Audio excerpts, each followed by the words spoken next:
What is going on, guys? Welcome back to the channel, and today we're going to talk about the high pressure line on this Avalanche. Let's get it.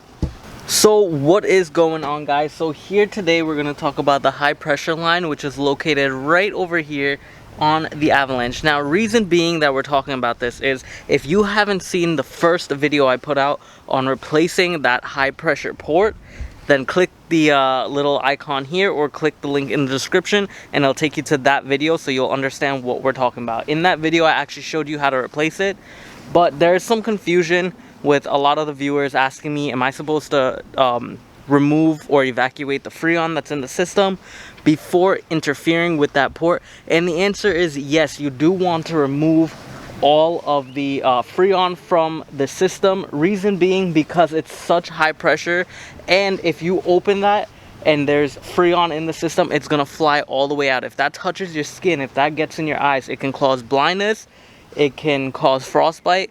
You're gonna be in a world of pain. So definitely evacuate that system. Now, if you do not have a machine to evacuate that, take it to a local mechanic shop or something like that and have them evacuate the system for you. That way it'll be completely easy and you can go ahead with your repair, and then after you can go back to that shop and they can just put in the right amount of Freon and your air conditioning should be working fine with no more leaks, if that is the only problem. And if you don't have one, you can always purchase a machine. They're kind of expensive though, but I'm sure there are little portable ones that are a little bit cheaper.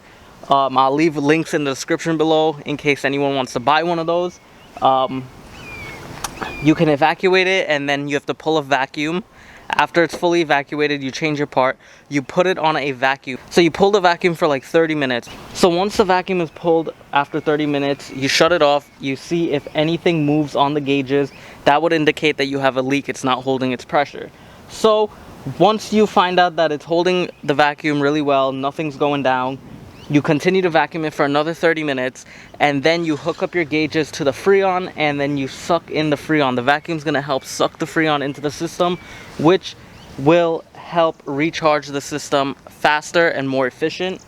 That is the proper way of doing it. So with that being said, guys, I hope this video kind of cleared things up for a lot of you. If it did not, leave a comment in the comment section below. Let me know that it didn't clear anything up for y'all, and I'll try to help you guys the best that I can.